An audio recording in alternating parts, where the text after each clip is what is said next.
Olá mais uma vez.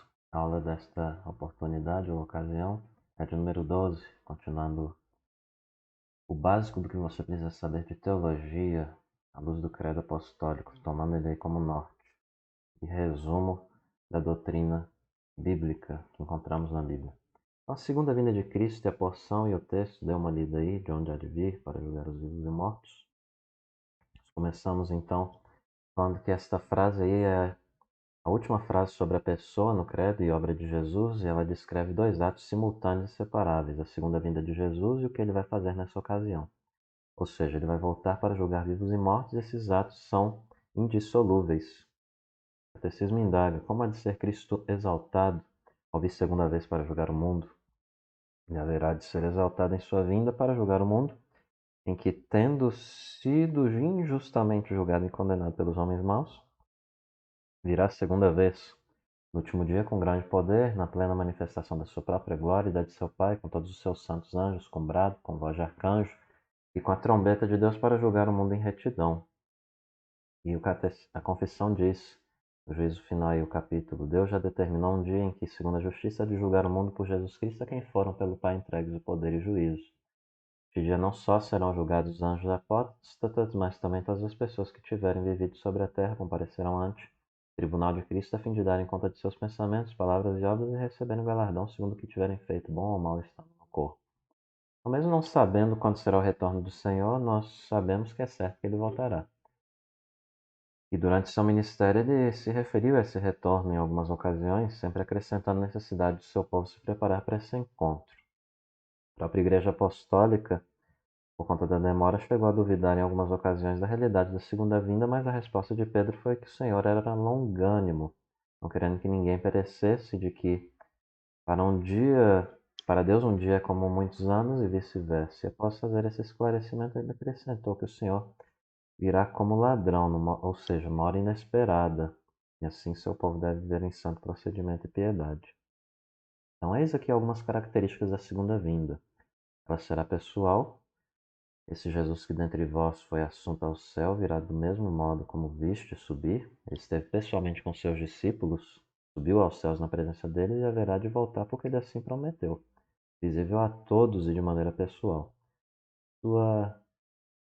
Um outro tópico aqui relacionado nessa questão da sua vinda é que ela será física, o corpo ressurreto dele foi um corpo verdadeiro de carne e osso, foi ressuscitado, né? Ele ressuscitou, não ficou no túmulo. Ele subiu ao céu com o corpo, esse mesmo corpo voltará físico à terra e está habitando fisicamente no céu presente. E como Cristo foi fisicamente reconhecido na terra, assim será na época do seu retorno, e ele é reconhecido para os que estão no céu agora. O retorno dele também será visível para todos, até para aqueles que crucificaram. E a visibilidade dessa vinda dele é a maneira que Deus escolheu para não deixar dúvida quanto à realidade e pessoa dele, né? Note aqui, por exemplo, o contexto e o contraste dessas palavras aqui. Eis aqui o Cristo. É a voz dos falsos profetas e falsos cristãos, mas a Escritura diz o quê? Como relâmpago sai do Oriente, se mostra até no Ocidente, assim há de ser a vinda do Filho do Homem. Não como aquela série lá horrível de teologia, né?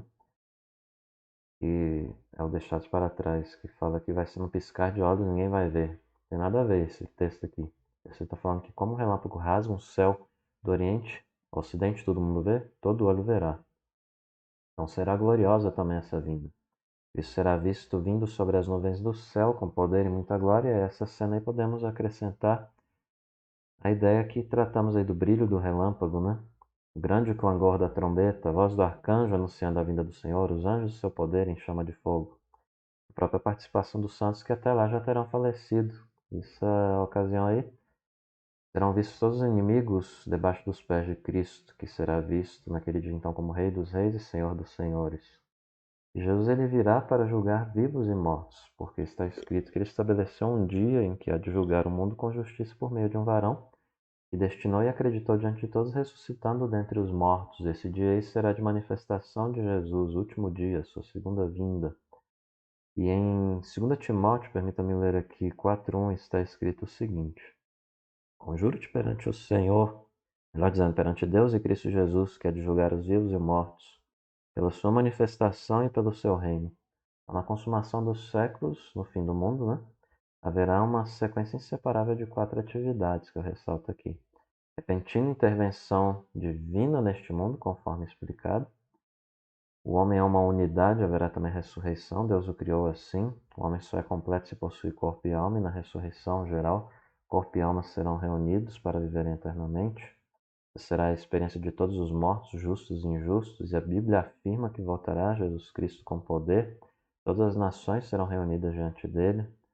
Todos comparecerão ao tribunal de Cristo, vivos e mortos, justos e injustos, e ninguém fugirá desse encontro com Deus no último dia, quando a cada um for retribuído segundo o seu procedimento. Você pode conferir essas ideias em Mateus 25, 31 e 32 e Romanos 2, 5 a 8 e 14 e 12. Juízo final, ressurretos, corpo e alma reunidos, todos serão julgados, segundo o bem e o mal que fizeram por meio do corpo. Atos 10, 42 fala disso, 2 Coríntios 5, 10 e 2 Timóteo 4, 1, só para mencionar alguns. Parábolas também de Cristo sobre o reino de Deus revelam que o juízo ele segue-se a sua manifestação, conforme é visto na parábola do joio, em Mateus, né? Então, o joio aí você percebe que ele é diferente do trigo. O trigo está à direita e o joio à esquerda. Ele tenta simular, parece, né, bastante. E você lendo a parábola, você vai ver que dentro do corpo de Cristo, a igreja visível, no meio do povo de Deus, há joio. E essa separação será feita no dia do juízo final. E toda figura ali aponta para essas ideias aí que eu trago aí para vocês também. Tempo dos acontecimentos. Consumação do século. Vai conferindo aí com o texto. A vinda de Cristo, entendida por sua presença e atuação no versículo 41. Ajuntamento ou ressurreição no verso 41. O juízo ou separação no verso 30 e 40. Destino final no verso 41 a 43.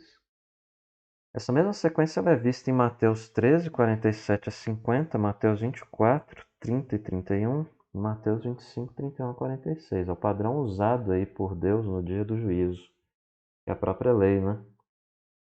O qual se encontra resumido nos 10 mandamentos, porque ela é a revelação da sua santa vontade para todos os homens. Será usado então para discernir a santidade dos feitos do corpo. O ensino de Mateus 25, 31 a 46 destaca essa verdade. A lei específica que vai determinar nossa sinceridade será aquela do amor ao próximo. No juízo, cada um haverá de receber segundo os feitos, por meio do corpo.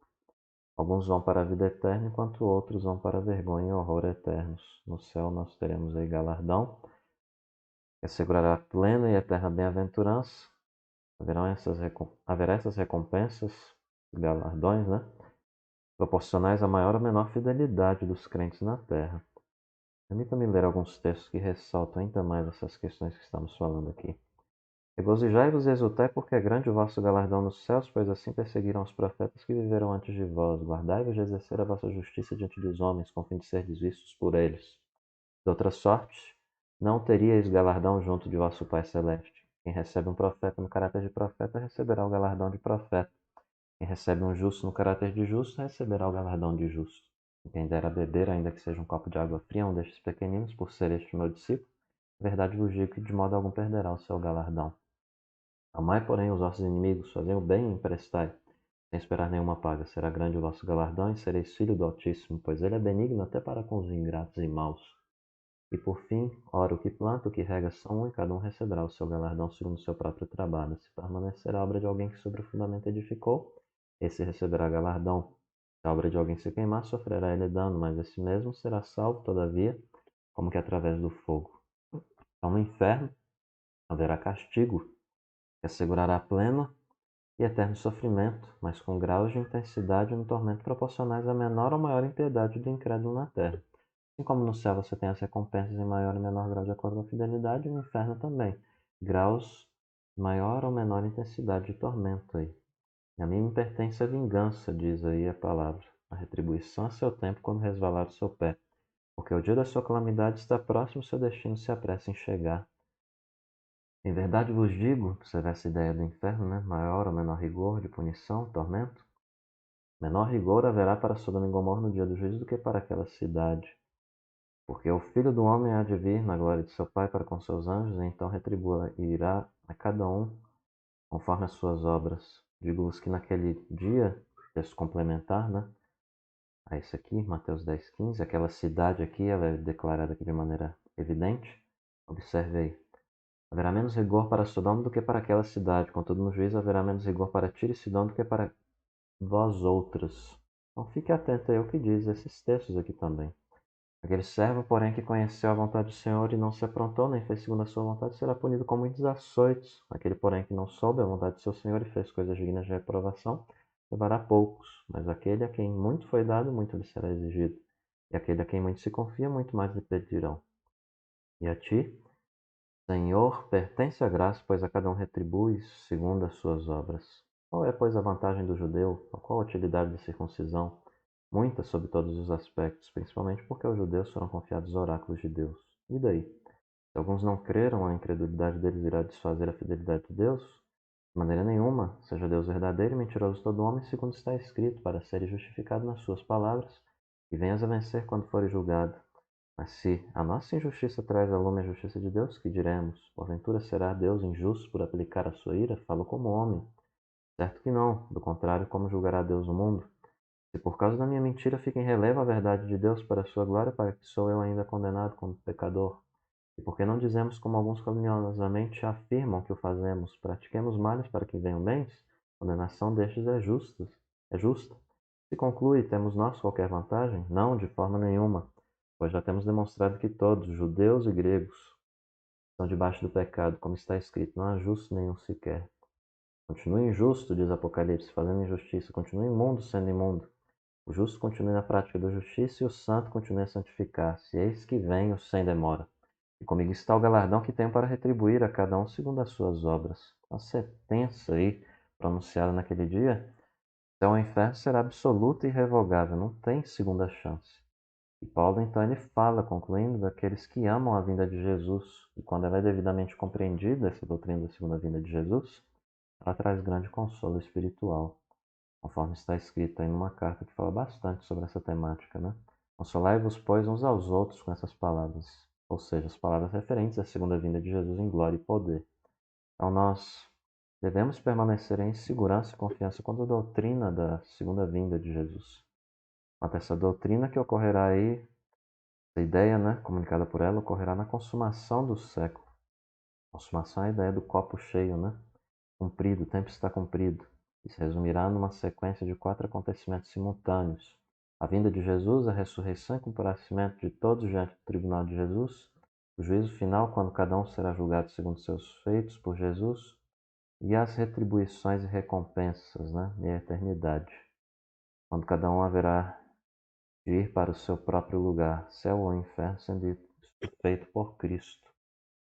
Então Jesus foi visto aqui que ele voltará para julgar vivos e mortos, e nós devemos meditar sobre a seriedade e prestar contas a Deus por tudo que estamos praticando por meio do nosso corpo. Será que nós realmente amamos a doutrina da segunda vinda de Cristo e as consequências desse dia? Recapitulando, por que aguardamos a segunda vinda de Jesus? Podemos ter certeza disso? Por quê? Como a Bíblia descreve, qual é o motivo da segunda vinda? O que ensinam os textos vistos aqui? Então nós encerramos mais uma aula. Tenha um excelente restante de dia e até a próxima.